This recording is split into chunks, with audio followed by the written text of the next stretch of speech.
You're listening to the High Upside Show, a podcast that allows people like you and me to invest our money in a more entertaining way. My name is Keenan Rivals. I'm a photographer by the day, but I make most of my money by flipping cards. In this show, I'll be sitting down with you and sharing my best practices. You'll learn my process, the lessons I've learned, and more importantly, who you should be buying. What's up, guys, and welcome back to the High Upside Show. It's your host, Keenan Rivals, coming back with one of the fan favorite podcasts. A lot of you guys love when I give my perspective on players. And, we have this series here called Buy, Sell, Hold. And yeah, it's just one of the more popular series on this channel. Everyone's looking to see what I think about their guy. It's the most common DM that I get is hey, what do you think about, Pascal Siakam, da-da-da-da. So I think I'm going to try and do this a little bit more often because you guys just seem to love it. And, even though you ask the same players every time, you just seem to love it. So I'll put a post on Instagram, I'll put a post on Twitter, and I ask you guys to just share with me who you wanted to talk about, what players did you want me to go into, and you guys came through. So now it's time to get into those players. Now, before we do this, of course, we have to go ahead and pay the bills. I want to talk to you guys about my premium newsletter. Look, what we're doing in today's podcast, going over these players, giving this insight, this perspective. This is what we do every day in my premium newsletter. Every day you get some insight on who I think are the best, players or the best cards to buy in the hobby. I give you a detailed analysis on why I think you should be buying those players and or that card.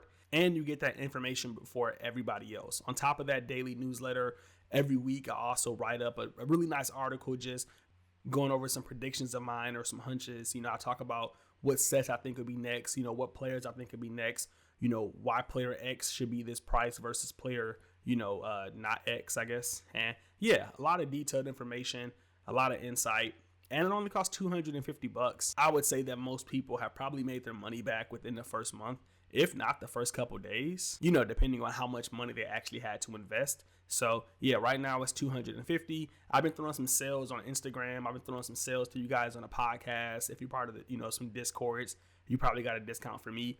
So if you want a discount, you're looking to save some money, hit me up because the price is going to be going up soon. For what I'm doing, for what I'm offering, the price has to go up. It's a lot of work, a lot of research, a lot of time. So yeah, check out the newsletter. Links in the description, show notes, whatever you want to call it, however you're watching this. It's definitely a good value. And look, I know some of you are like, hey, love the podcast, love the content, can't afford the newsletter. I totally get it. It's not for everybody. That's the thing. I know that newsletter is not for everybody. So if you just rock with the show and you want to, help out or donate, you can also do so through the Cash App. I'm really trying to boost the quality of this show. I want to start incorporating some videos. I want to get a better podcast mic. So if you want to see that bubble, if you want to be a part of that, then definitely, donate through the Cash App. The Cash App tag is High Upside Show. Super easy to remember. If 500, 1,000 people are listening to this podcast, $5, $10 goes a long way. So don't be afraid to go ahead and do that. I won't be mad at you, and I can keep giving you this free game. So now that we got the bills out the way, let's see what I think about some of you guys' investments or some of your potential investments. Should you buy, sell, or hold these players?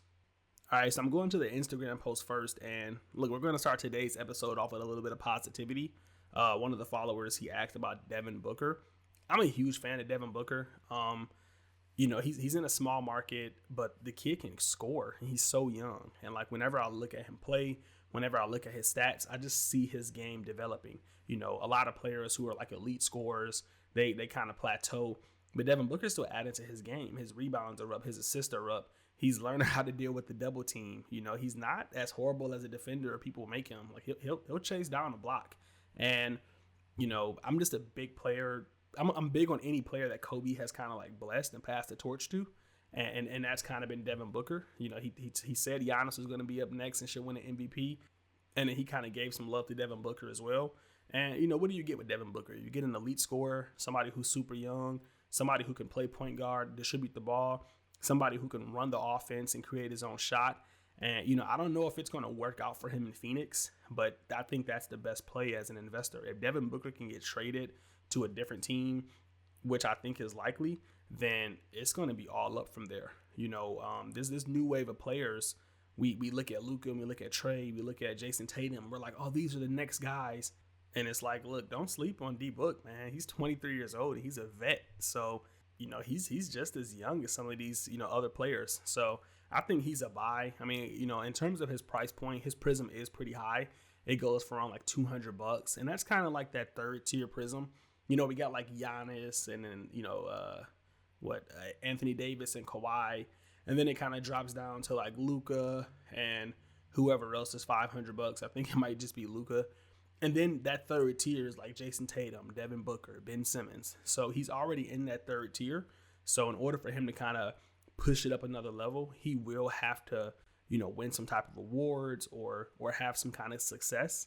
And that's why I see him getting traded, as a big play, in terms of investing.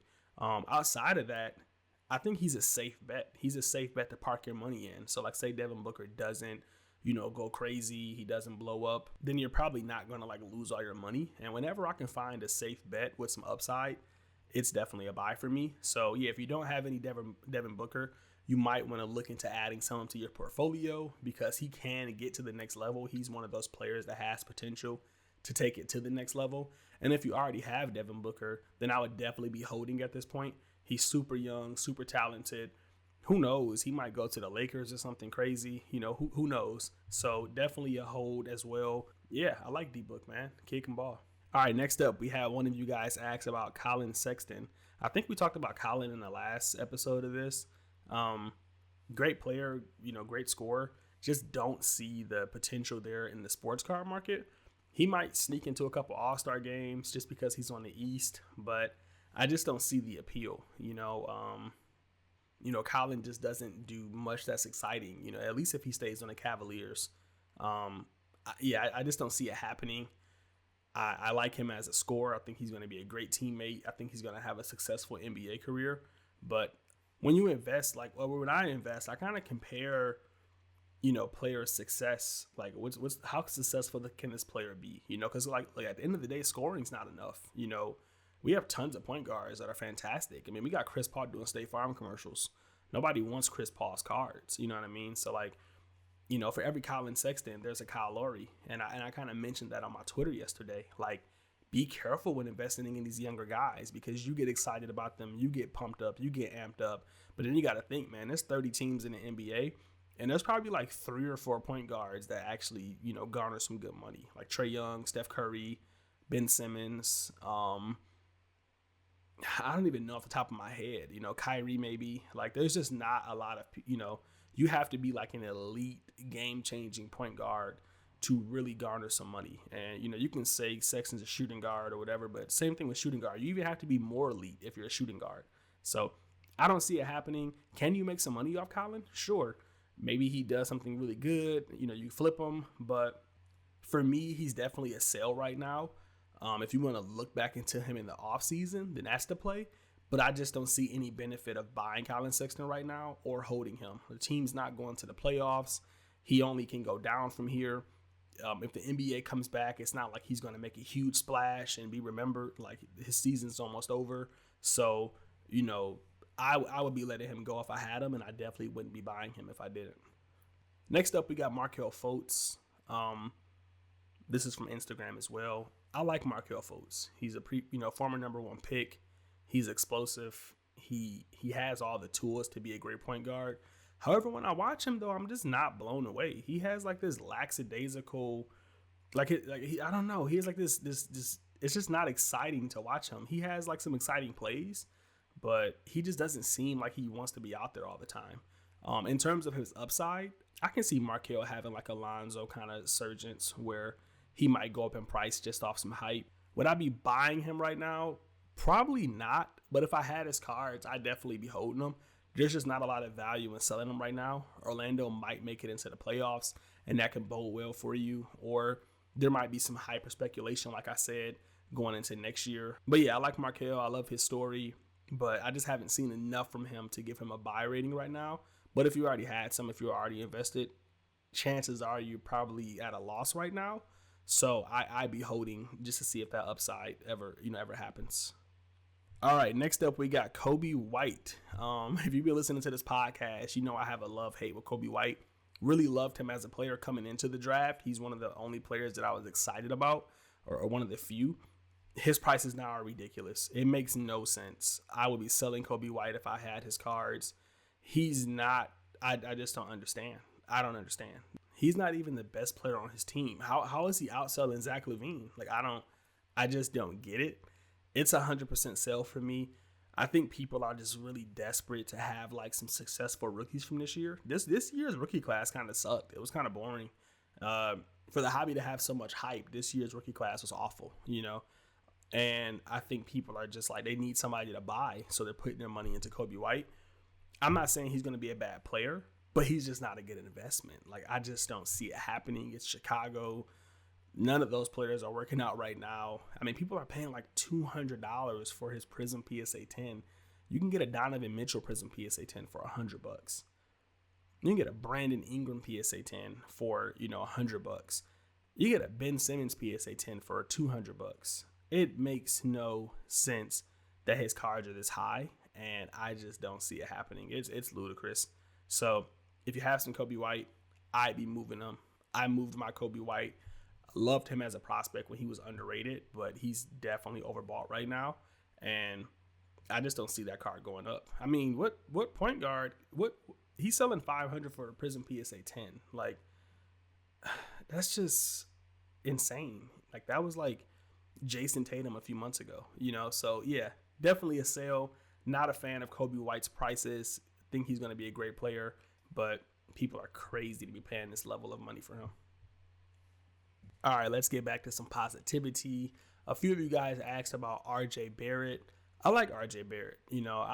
His game's a little lackluster, but I like the fact that he's on the Knicks. I think the Knicks are desperate, and RJ Barrett's been like the only bright spot that they've had in so long, besides like Marcus Morris. So if he can really get his game together, get his confidence up, and start like producing some decent numbers, putting up like 20, 25 a game, his cards are going to skyrocket.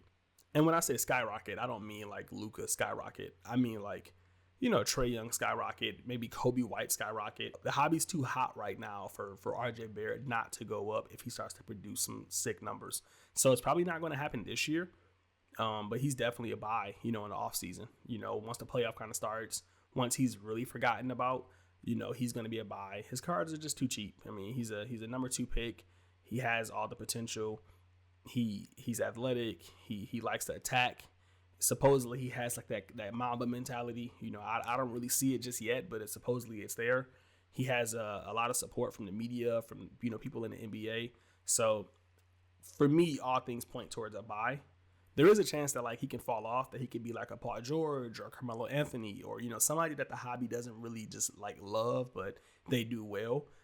So there is that possibility that can happen to him. But in the short term, within the next year or two, if he starts to really develop, really get into his game, then I think he can be somebody you can profit off of. I wouldn't be like collecting RJ Barrett for the next 15 years.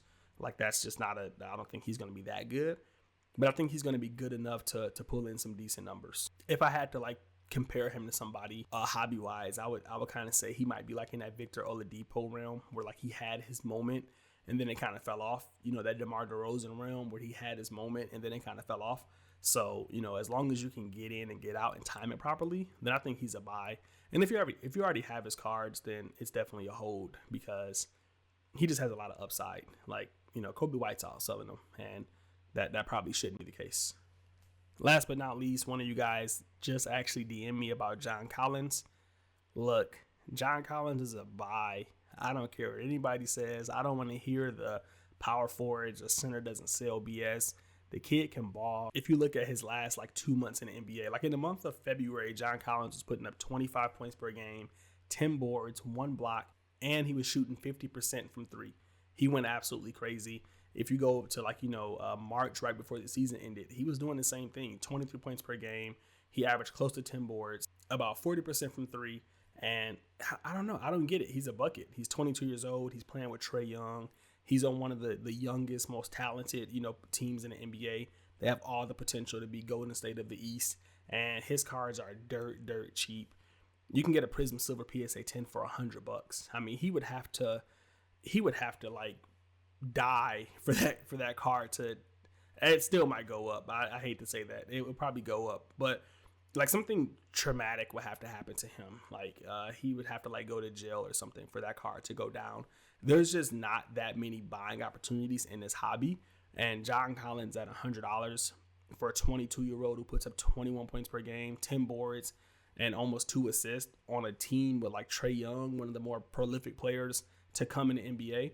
That's just going to be a tandem for years that is just going to take over. You know, if you're buying Kristaps Porzingis, if you're buying Anthony Davis, like those, if you're buying Karl Anthony Towns, John Collins is going to fit right in that mold with those players. He's going to be that number 2 scorer who can dominate. He can take over the game. So, yeah, wanted to end this one on a positive note. I think John Collins is a huge buy. If you own John Collins, I think he's a big hold. And, yeah, I mean, I think in the offseason, there's a chance that his prices might go down a little bit more. That's probably when I'll go all in and start hoarding myself. So I'm giving you guys this play before I even really got into it. I do own a few John Collins cards, but nothing to like really brag about. A couple PSA 9s, nothing crazy. But yeah, you can get those PSA 10s right now at the steel, the silvers. They were going for like 180 right before the season kind of shut down. I think 160, 180. So yeah, no reason why that card shouldn't be $300, especially if Coby White's $450. I mean, get out of here with that. So yeah, that's it for today's podcast, guys. Hope you enjoyed it. Let me know if you like this, episode, the style of things. And again, if you want to see like me do this on video, definitely get back to the channel. You can send donations to the High Upside Show via the Cash App. I'm trying to buy a new camera that can do video and not cut off. I'm trying to get a new podcast mic that has some XLR plugins. So if everybody could, send something, that would be extremely helpful. And that could help me get this content out maybe even, maybe every day. So thanks for tuning in. Be sure to check out the newsletter, all the links in the show notes. I'll catch you guys in the next one. Happy investing.